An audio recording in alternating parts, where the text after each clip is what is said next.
All of the IGN previews have come and gone, and Dragon's Dogma 2 is looking like the most anticipated game of 2024 and also one of the most massive that we've seen so far. It has already been revealed that the Dragon's Dogma 2 game world will be 4 times larger than it was in Dragon's Dogma 1, which was already pretty big, but the main concern here is just how filled in will that world be. One of the main complaints from Dragon's Dogma 1 was that the world was absolutely huge, but there wasn't a whole lot to fill in with it. Every region had the same old encounters. You would encounter a Cyclops in the same place, goblins in the same places, bandits in the same places, and so on. In an interview with Hideaki Itsuno, he explains that one of the main challenges with Dragon's Dogma 2 was figuring out a way to uniquely path each single part of the map with different scenarios that the player can encounter. For example, one day you might stumble across a small band of goblins, and the next time you take the trip you might encounter a Cyclops or even an ogre. And while that's going on, there's also the possibility that there may be a herd of cows nearby and a griffin might swoop in to try to get its dinner,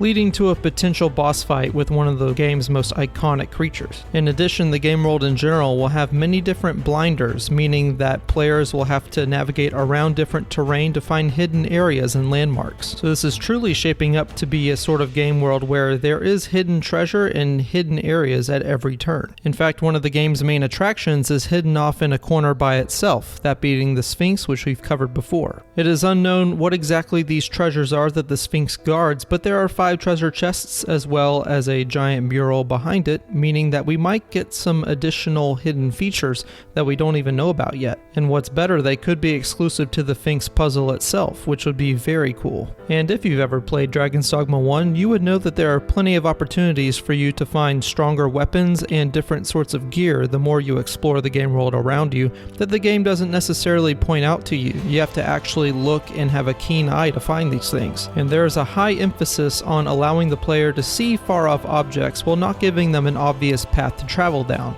Many times you can travel off the beaten path and also into the unknown, meaning that you don't really know where you're going to end up or what you'll find along the way, which is something that's very intentional coming into Dragon's Dogma 2. Now, one thing the game does not have is mounts. However, there are many different ways to travel through the world, mainly being on foot, but there's also ox carts and fairy stones you can use as well. Fairy stones are the fast travel system from Dragon's Dogma 1, where you need to find a port crystal to then plant at any location, and you can then use a fairy stone to travel to that port crystal. However, these items are very rare and fairy stones can be quite expensive, so you won't be using this system too often unless you have a mountain of cash on you. The ox cart, of course, is a new addition to Dragon's Dogma 2, but that addition could be fairly dangerous if you are not paying attention to the screen. An ogre or a band of goblins might interrupt your trip, making what seems to be a safe way to travel a deceptively dangerous one as well. I imagine the same as in Dragon's Dogma 1, you'll be hoofing it on foot most of your journey, and hopefully you'll be able to find one of the many campsites scattered around the map.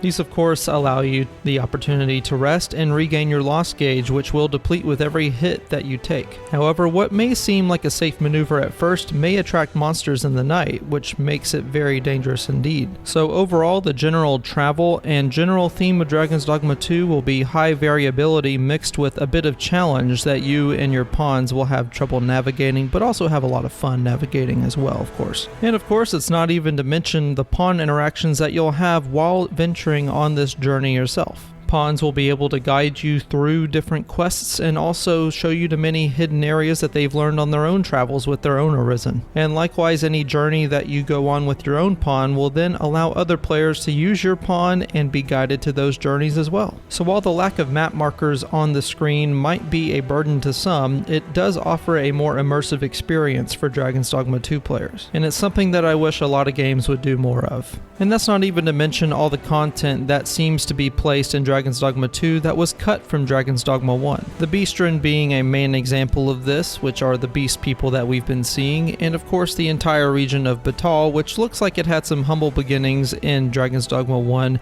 with the path up to the Blue Moon Tower, but now in Dragon's Dogma 1 they are their own country with their own set of beliefs. It's also worth noting that the elves will have a certain place in Dragon's Dogma 2 as well, having their own sacred arbor, which seems to copy over from Dragon's Dogma 1's concept art start here. In the original concept, we were placed on an island to travel throughout the land of Grancis, and we had an additional little elf colony here in the southeast.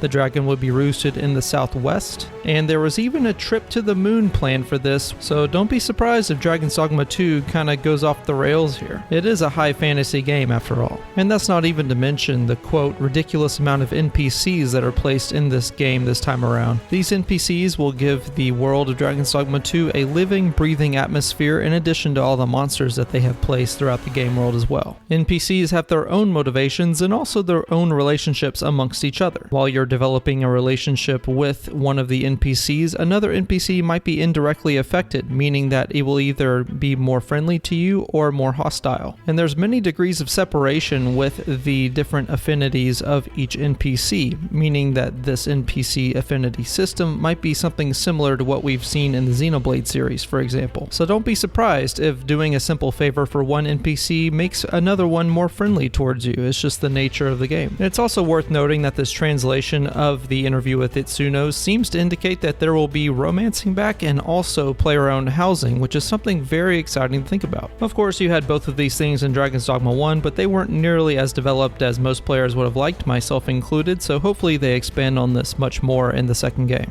And that is just a small fraction of what we can expect in Dragon's Dogma 2 and just how massive this game is going to be. Thank you guys for watching, and I'll see you in the next one.